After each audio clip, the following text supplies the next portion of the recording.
What's going on, guys? In the past few days, Call of Duty released a limited skill-based matchmaking system in the Black Ops 7 beta before it ended.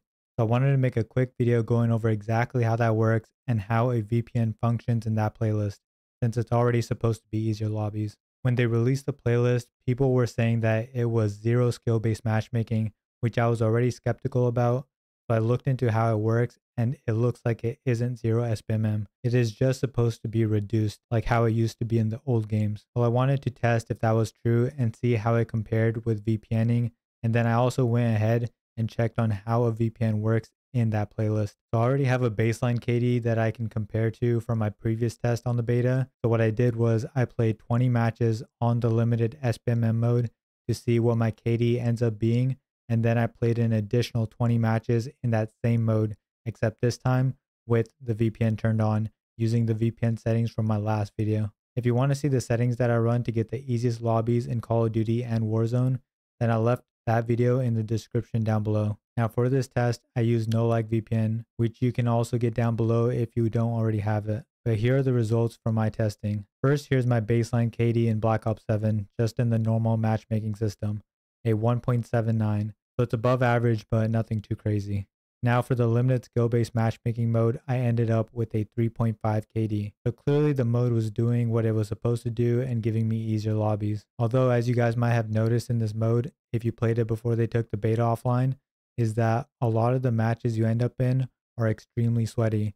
And I'm talking even sweatier than the ones you would get into with the normal skill-based matchmaking system we've been accustomed to the last few years, which is weird because when I can dial my VPN settings in just right, I can go hours without running into any sweaty lobbies of this magnitude. It's almost like the way the mode is set up isn't limited SBMM.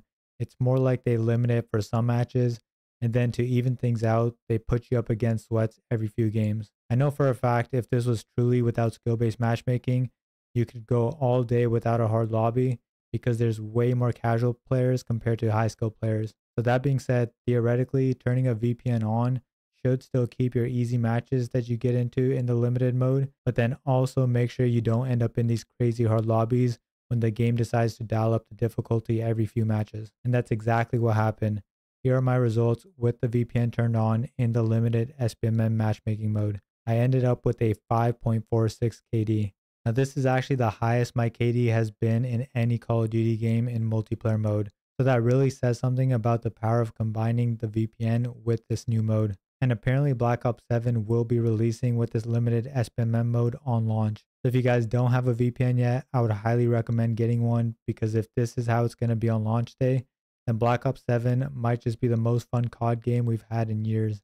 You could probably use any Call of Duty VPN and get somewhat similar results. But like I said earlier, I'm going to be sticking with VPN for now, since that's what's been working best for me lately. I will be testing out other VPNs with Black Ops 7 when it gets released and putting all the VPNs head to head. So make sure you're subscribed if you want to see the results of those tests. But that's all I have for this video. So I'll see you guys next time.